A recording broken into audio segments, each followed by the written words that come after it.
Chapter 13. I plunged to my death.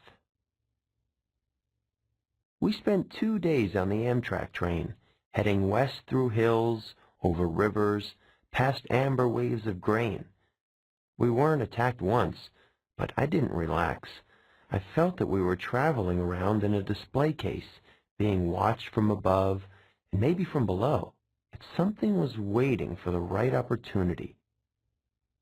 I tried to keep a low profile because my name and picture were splattered over the front pages of several East Coast newspapers.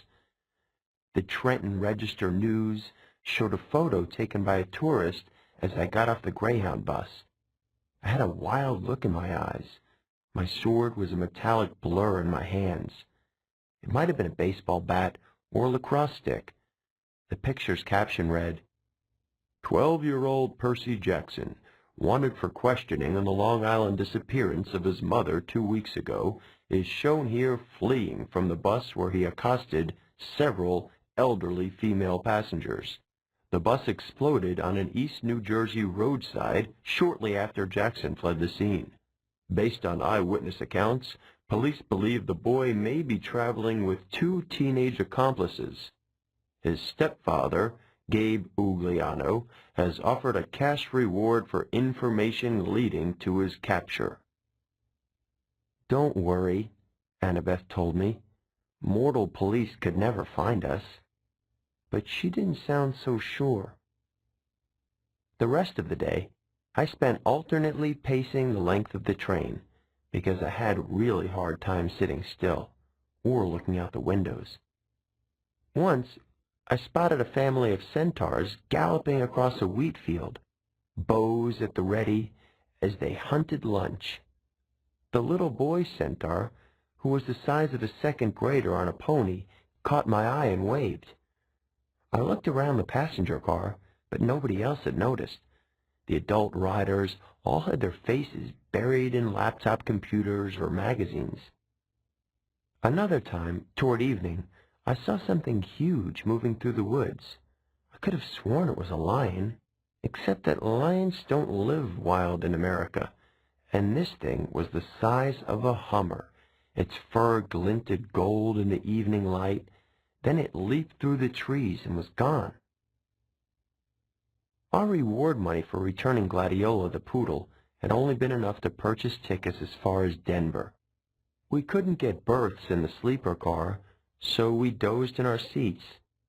My neck got stiff. I tried not to drool in my sleep, since Annabeth was sitting right next to me. Grover kept snoring and bleating and waking me up. Once, he shuffled around, and his fake foot fell off.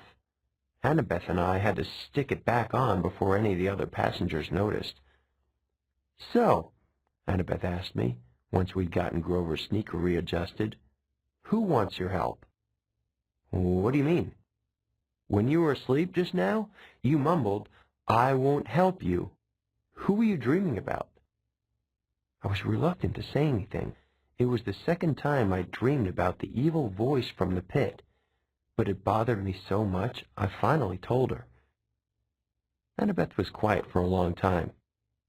"That doesn't sound like Hades. He always appears on a black throne, and he never laughs. He offered my mother in trade. Who else could do that? I guess if he meant help me rise from the underworld, if he wants war with the Olympians.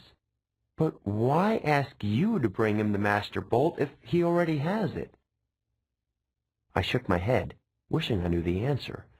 I thought about what Grover had told me, that the Furies on the bus seemed to have been looking for something. Where is it? Where? Maybe Grover sensed my emotions.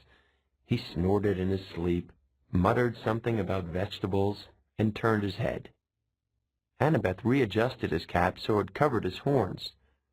"Percy, you can't barter with Hades. You know that, right? He's deceitful, heartless, and greedy. I don't care if his kindly ones weren't as aggressive this time." "This time?" I asked. "You mean you've run into them before?" Her hand crept up to her necklace. She fingered a glazed white bead painted with the image of a pine tree, one of her clay end of summer tokens. Let's just say I've got no love for the Lord of the Dead. You can't be tempted to make a deal for your mom. What would you do if it was your dad? That's easy, she said. I'd leave him to rot. You're not serious. Annabeth's gray eyes fixed on me. She wore the same expression she'd worn in the woods at camp, the moment she drew her sword against the hellhound. My dad's resented me since the day I was born, Percy, she said. He never wanted a baby. When he got me, he asked Athena to take me back and raise me on Olympus because he was too busy with his work. She wasn't happy about that. She told him heroes had to be raised by their mortal parent. But how? I guess you weren't born in a hospital. I appeared on my father's doorstep in a golden cradle, carried down from Olympus by Zephyr, the west wind. You'd think my dad would remember that as a miracle, right? Like maybe he'd take some digital photos or something. But he always talked about my arrival as if it were the most inconvenient thing that ever happened to him. When I was 5, he got married and totally forgot about Athena. He got a regular mortal wife and had 2 regular mortal kids and tried to pretend I didn't exist. I stared out the train window. The lights of a sleeping town were drifting by. I wanted to make Annabeth feel better, but I didn't know how. My mom married a really awful guy, I told her. Grover said she did it to protect me, to hide me in the scent of a human family. Maybe that's what your dad was thinking. Annabeth kept worrying at her necklace. She was pinching the gold college ring that hung with the beads. It occurred to me that the ring must be her father's. I wondered why she wore it if she hated him so much. He doesn't care about me, she said. His wife, my stepmom, treated me like a freak. She wouldn't let me play with her children. My dad went along with her. Whenever something dangerous happened, something with monsters, they would both look at me resentfully, like, how dare you put our family at risk? Finally, I took the hint. I wasn't wanted. I ran away. How old were you? Same age as when I started camp, 7. But you couldn't have gotten all the way to Half-Blood Hill by yourself. Not alone, no. Athena watched over me, guided me toward help. I made a couple of unexpected friends who took care of me, for a short time anyway. I wanted to ask what happened, but Annabeth seemed lost in sad memories, so I listened to the sound of Grover snoring and gazed out the train windows as the dark fields of Ohio raced by. Toward the end of our second day on the train, June 13th, 8 days before the summer solstice, we passed through some golden hills and over the Mississippi River into St. Louis. Annabeth craned her neck to see the gateway arch, which looked to me like a huge shopping bag handle stuck on the city. I want to do that, she sighed. What? I asked. Build something like that. You ever see the Parthenon, Percy? Only in pictures. Someday, I'm going to see it in person. I'm going to build the greatest monument to the gods ever. Something that'll last 1,000 years. I laughed. You, an architect? I don't know why, but I found it funny. Just the idea of Annabeth trying to sit quietly and draw all day. Her cheeks flushed. Yes, an architect. Athena expects her children to create things, not just tear them down like a certain god of earthquakes I could mention. I watched the churning brown water of the Mississippi below. Sorry, Annabeth said. That was mean. Can't we work together a little? I pleaded. Didn't Athena and Poseidon ever cooperate? Annabeth had to think about it. I guess. The chariot, she said tentatively. My mom invented it. But Poseidon created horses out of the crests of waves, so they had to work together to make it complete. Then we can cooperate too, right?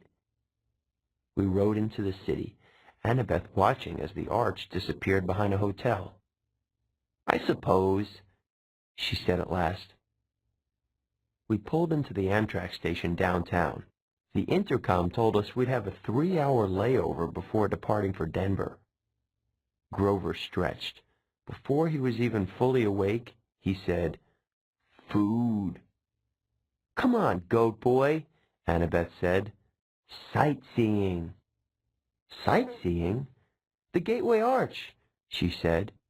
"This may be my only chance to ride to the top. Are you coming or not?" Grover and I exchanged looks. I wanted to say no, but I figured that if Annabeth was going, we couldn't very well let her go alone. Grover shrugged. "As long as there's a snack bar without monsters." The arch was about a mile from the train station. Late in the day, the lines to get in weren't that long. We threaded our way through the underground museum, looking at covered wagons and other junk from the 1800s. It wasn't all that thrilling, but Annabeth kept telling us interesting facts about how the arch was built, and Grover kept passing me jelly beans, so I was okay.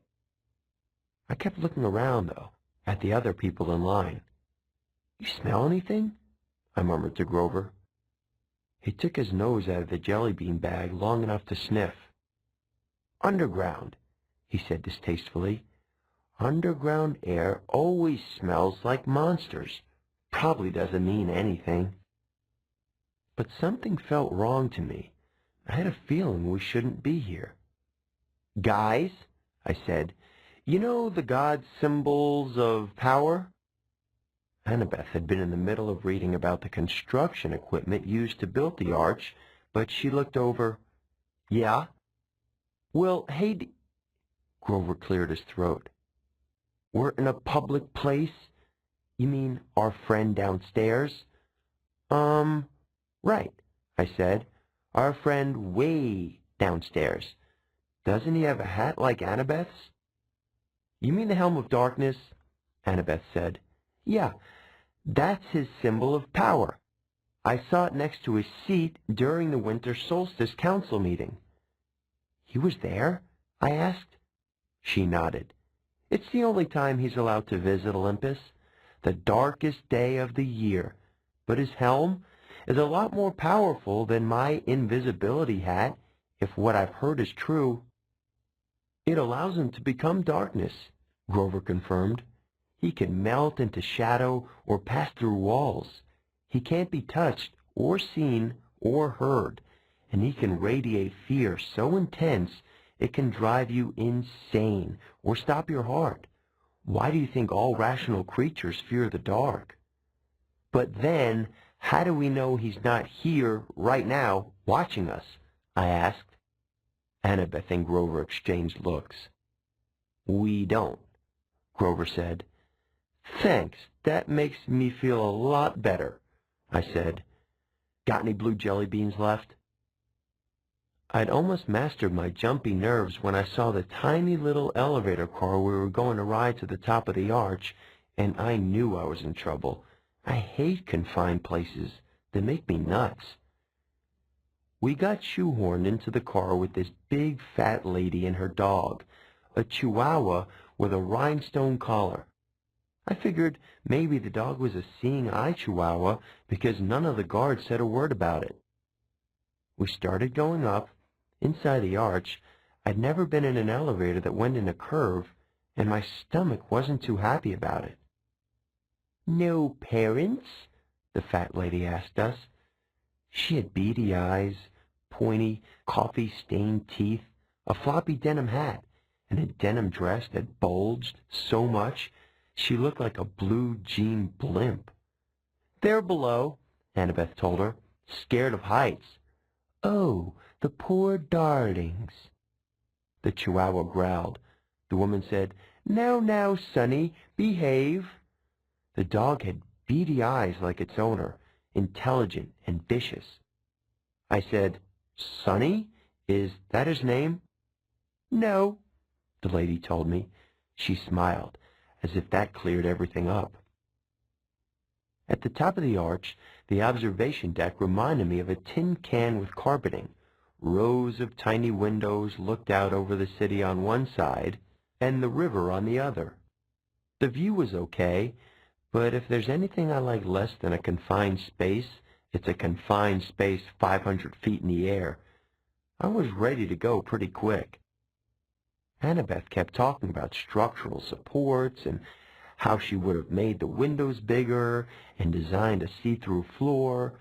She probably could have stayed up there for hours, but luckily for me, the park ranger announced that the observation deck would be closing in a few minutes. I steered Grover and Annabeth toward the exit, loaded them into the elevator, and I was about to get in myself when I realized there were already 2 other tourists inside. No room for me. The park ranger said, "Next car, sir." "We'll get out," Annabeth said. "We'll wait with you." But that was going to mess everybody up and take even more time, so I said, "No, it's okay. I'll see you guys at the bottom." Grover and Annabeth both looked nervous, but they let the elevator door slide shut. Their car disappeared down the ramp. Now, the only people left on the observation deck were me, a little boy with his parents, the park ranger, and the fat lady with her chihuahua. I smiled uneasily at the fat lady. She smiled back, her forked tongue flickering between her teeth. Wait a minute. Forked tongue? Before I could decide if I'd really seen that, her chihuahua jumped down and started yapping at me. Now, Sonny," the lady said, "does this look like a good time? We have all these nice people here." "Doggy," said the little boy. "Look, a doggy." His parents pulled him back. The chihuahua bared his teeth at me, foam dripping from his black lips. "Well, son," the fat lady sighed, "if you insist." Ice started forming in my stomach. Did you just call that chihuahua your son?" "Chimera, dear," the fat lady corrected. "Not a chihuahua. It's an easy mistake to make." She rolled up her denim sleeves, revealing that the skin of her arms was scaly and green. When she smiled, I saw that her teeth were fangs. The pupils of her eyes were sideways slits, like a reptile's. The chihuahua barked louder, and with each bark it grew, first to the size of a Doberman, then to a lion. The bark became a roar. The little boy screamed. His parents pulled him back toward the exit, straight into the park ranger, who stood, paralyzed, gaping at the monster. The chimera was now so tall its back rubbed against the roof. It had the head of a lion with a blood-caked mane, the body and hooves of a giant goat, and a serpent for a tail, a 10-foot-long diamondback growing right out of its shaggy behind. The rhinestone dog collar still hung around its neck, and the plate-sized dog tag was now easy to read. Chimera, rabid, fire-breathing, poisonous. If found, please call Tartarus, extension 954. I realized I hadn't even uncapped my sword. My hands were numb. I was 10 feet away from the chimera's bloody maw, and I knew as soon as I moved, the creature would lunge. The snake lady made a hissing noise that might have been laughter. "Be honored, Percy Jackson. Lord Zeus rarely allows me to test a hero with one of my brood, for I am the mother of monsters, the terrible Echidna." I stared at her. All I could think to say was, "Isn't that a kind of anteater?" She howled, her reptilian face turning brown and green with rage. "I hate it when people say that. I hate Australia, naming that ridiculous animal after me. For that Percy Jackson, my son shall destroy you." The chimera charged, its lion teeth gnashing. I managed to leap aside and dodge the bite. I ended up next to the family and the park ranger, who were all screaming now, trying to pry open the emergency exit doors. I couldn't let them get hurt. I uncapped my sword, ran to the other side of the deck, and yelled, "Hey, Chihuahua!" The chimera turned faster than I would have thought possible. Before I could swing my sword, it opened its mouth, emitting a stench like the world's largest barbecue pit, and shot a column of flame straight at me. I dove through the explosion. The carpet burst into flames. The heat was so intense, it seared off my eyebrows. Where I'd been standing a moment before was a ragged hole in the side of the arch with melted metal steaming around the edges. Great, I thought. We just blowtorched a national monument. Riptide was now a shining bronze blade in my hands, and as the chimera turned, I slashed at its neck. That was my fatal mistake. The blade sparked harmlessly off the dog collar. I tried to regain my balance, but I was so worried about defending myself against the fiery lion's mouth, I completely forgot about the serpent tail until it whipped around and sank its fangs into my calf. My whole leg was on fire. I tried to jab Riptide into the chimera's mouth, but the serpent tail wrapped around my ankles and pulled me off balance, and my blade flew out of my hand, spinning out of the hole in the arch and down toward the Mississippi River. I managed to get to my feet, but I knew I had lost. I was weaponless. I could feel deadly poison racing up to my chest.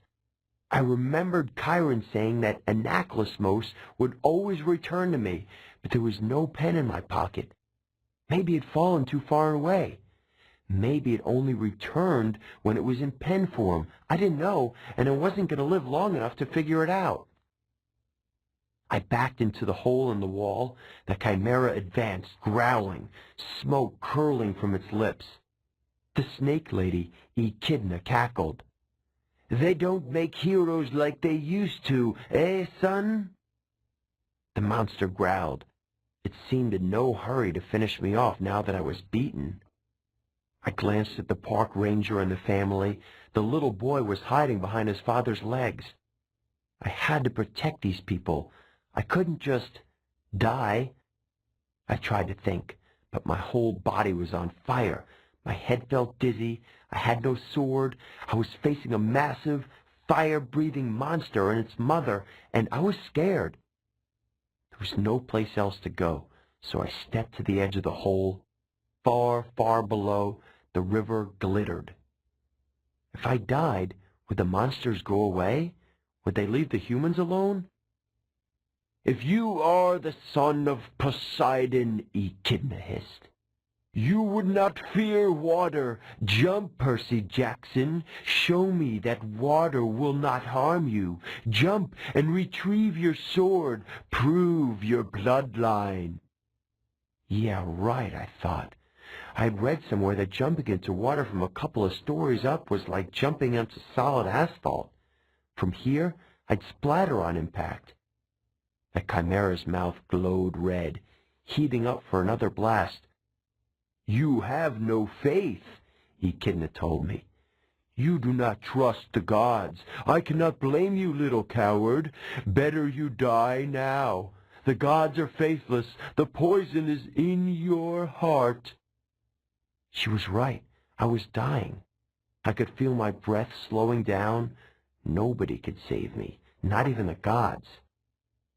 I backed up and looked down at the water. I remembered the warm glow of my father's smile when I was a baby. He must have seen me. He must have visited me when I was in my cradle. I remembered the swirling green trident that appeared above my head the night of Capture the Flag, when Poseidon had claimed me as his son. But this wasn't the sea. This was the Mississippi, dead center of the USA. There was no sea god here. "Die, faithless one!" Echidna rasped, and the chimera sent a column of flame toward my face. "Father, help me," I prayed. I turned and jumped, my clothes on fire, poison coursing through my veins. I plummeted toward the river.